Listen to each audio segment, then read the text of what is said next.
things like the Omega candle and 1 million Bitcoin are still to come. We're headed into the 0.1M range, right? 100K range. Once you're there, if Bitcoin doubles or triples, that's like 300K or 0.3M. And if it doubles again, you're getting really close to 1 million. So we're already pushing up into this very high range area where millions is not crazy. It's actually very attainable.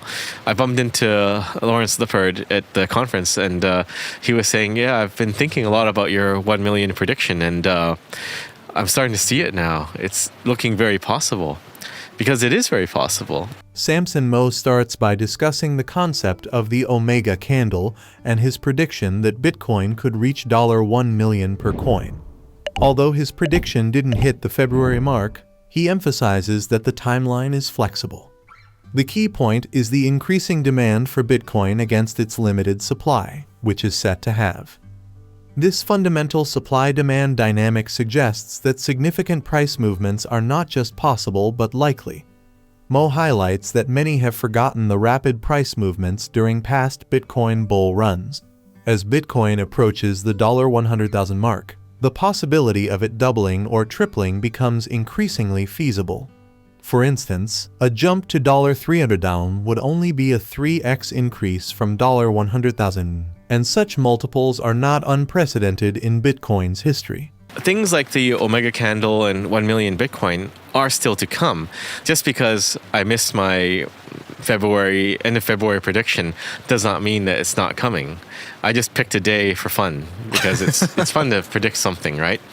But it could be March, end of March. It could be April, just after the halving. We don't really know, but all we do know is that there is far more demand than supply, and the supply is going to get cut in half. So it's anyone's guess what's going to happen. Mm-hmm. But the rapid movement of Bitcoin is lost for some people. They may have forgotten what it felt like in past massive bull runs where it just went up massively in a few days' time or a few weeks' time. But if you think about where we're headed into the 0.1M range, right? 100K range.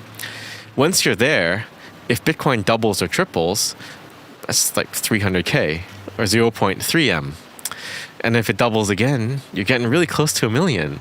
So we're already pushing up into this very high range area where millions is not crazy. It's actually very attainable. I bumped into Lawrence Lippard at the conference, and he was saying, yeah, I've been thinking a lot about your 1 million prediction, and I'm starting to see it now. It's looking very possible, because it is very possible. It's just cognitively, it's difficult for us to process what it means for Bitcoin to be $1 million a coin, because that's very far away from where we are now. But if you look at it in terms of multiples, it's not. It's a 10x from 100K. Or at 300K, it's just 3x and change. And Bitcoin does these doubles and triples quite often. Well, there's a number of factors at play here. Like, we're at 900 coins produced a day. It's going to drop to 450. There's about 1.2, 1.3 million coins sloshing around on the exchanges. And you have about, 6,000 coins demand per day now, per trading day. If you look at all the pieces of the puzzle that are laid in front of us, it just shows that there's not a lot of Bitcoin to buy. Nobody's selling. Mm-hmm. Most of us are at the point at which we've reached the conclusion, like, sell for what? If I need a house, maybe I would sell something, but I don't. And a lot of us are very low time preference, so we're not looking for a Lambo or something. We're here for change. And for us, Bitcoin is the end game. It's not about investing in Bitcoin to cash out. So how many sellers are there? I don't really know. Yeah. Some people will sell. They'll probably sell at 100K, but they're going to buy back when it keeps going up to 200K. Maybe some people will sell at $500,000, and they buy back in at 750 because it's still going up. And at the same time, this is all playing out with ETFs. We're working to get nation states onboarded to buy Bitcoin. Nation states are already mining Bitcoin. So 1 million is just a easy target in my view. There was a large contingent of people that were saying you buy the rumor and sell the news, and I guess they sold the news, and Bitcoin did drop a little bit post approval. But I think that had less to do with any market dynamics and more to do with the GBTC unwinding and their fee structure. So you could, if you're able to look at it objectively, you can see this thing is a success by any metric of any ETF launch or any IPO even. And there's just a market adjustment being done for GBTC's unwinding. And we're still seeing a little bit that now with Genesis getting greenlit to sell some of their GBTC shares. But what people should have been paying attention to was the inflow rate. There's just a massive amount of inflows to the ETFs, regardless of any GBTC unwinding or selling. And if you just do the math, you can see it's 8 to 10 times more than Bitcoin production. And that's just completely unsustainable over any period of time. And the market can be irrational, and Bitcoin price was kind of flat for a while. But then, of course, we saw it spike up in the last week or so to 60K plus. So it just goes to show that if you're paying attention and you're able to objectively analyze the market, you should have seen this coming. So yes, I do feel vindicated. On Omega Candle is 100K, so yep. You can have a 10 Omega event, which is $1 million candle a day. And that could be enough to mark the end of fiat, right? A 10 Omega day would be the day that fiat all becomes worthless everywhere at the same time. And it's difficult for us to grasp the concept of fiat money failing very quickly because we've grown up in it. You know, we're mostly born, most of us, I think, in Bitcoin are born post-gold standard, right? So we've never really known a world where there's not been fiat. But fiat is a recent thing, if you think about it. Mm-hmm. It's only a few decades old. It's an experiment. Bitcoin is actually old technology, if you think about it. Bitcoin is the closer thing to the original form of money, which is peer-to-peer bearer asset, maybe a gold coin, or trading items with one another. It's just going back to that. So the format is new. It's using computer science and cryptography, but the fundamental is it's valuable because two people trade directly in this instrument. So we're just going back to the basics. Fiat money is the experiment that's failing. But yeah, the timeline, I think, is difficult to digest, that next month, April 2024, fiat is going to die. So the easy way to rationalize it is saying it's going to happen later, 5 to 10 years later. But that doesn't mean it is going to happen 5 to 10 years later. It might really happen April 2024. There has been some market volatility following the approval of Bitcoin ETFs, primarily due to the unwinding of GBTC Grayscale Bitcoin Trust positions. However, the sheer volume of inflows into these ETFs suggests a strong underlying demand. Mow argues that the market's flat behavior was a temporary phase, and recent price spikes indicate that those who analyze the market objectively could see these trends emerging. Mow explains that Liquid is a Bitcoin sidechain designed for faster transactions and additional features like confidential transactions and asset issuance.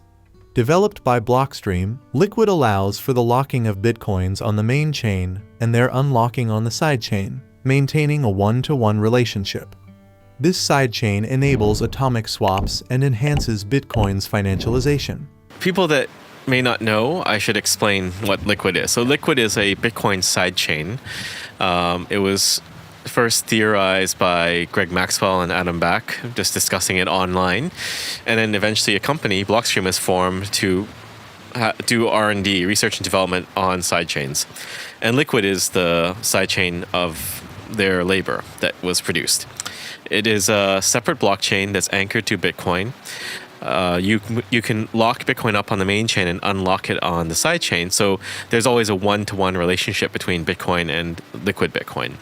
Liquid has 1-minute block times, confidential transactions, and the ability to issue assets like stablecoins or volcano bonds or securities.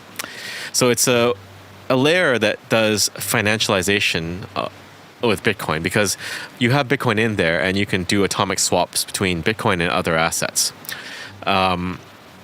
Liquid is also an augmentation of Lightning. So one thing that people often misunderstand, and they say that Liquid competes with Lightning, and when I'm talking about Liquid, I'm fudding Lightning. But actually, they're very complementary. And you understand this if you understand what Blockstream has been doing, because Blockstream has been investing millions and millions of dollars into both Lightning and Liquid. Blockstream creates C Lightning or Core Lightning, which is one of the major Lightning implementations, as well as Liquid, because Lightning in and of itself has a lot of limitations, because Lightning directly connects to the main chain. So we've seen in the past months when fees are high and there's congestion, Lightning sort of breaks because you're still anchored to the main chain. So to open and close the channel, you're still paying exorbitant fees when the fees are high. But what you can do with Liquid is balance and rebalance with Liquid, which is not directly related to the main chain. It's not directly connected. High fees on the main chain does not mean high fees on Liquid. So you can see that they're very synergistic. And for us, like Gen3, we created Aqua, which is a Bitcoin and Liquid and Lightning wallet, but we keep your balance in Liquid. But we use Lightning as a rail, an on and off ramp to Liquid. So you can send and receive Bitcoin without having to deal with any channel management and balancing. And I met a lot of people at the Bitcoin Atlantis conference that were just really happy to use Aqua because it's so simple and easy to use. And if you're trying to orange pill a country, or even people in the country, you need to ideally give them non-custodial Bitcoin, right? And the best thing you can do is get them to install Aqua and send them some Bitcoin over Lightning, and they get it into their Aqua wallet. Because if you get them to install a non-custodial Lightning wallet, like a full Lightning wallet, they've got to open a fat channel, or they have to spend, $11 paying a Lightning service provider to open a channel, which is not really ideal when you want to just send someone a little bit of Bitcoin to experience. There is a common misconception that Liquid competes with the Lightning network. In reality, they are complementary.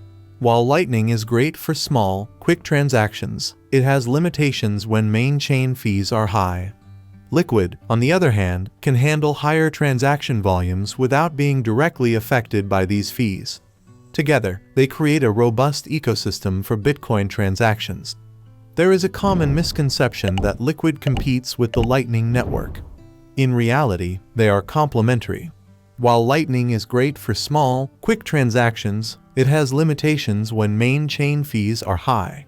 Liquid, on the other hand, can handle higher transaction volumes without being directly affected by these fees. Together, they create a robust ecosystem for Bitcoin transactions. Please like and subscribe my channel.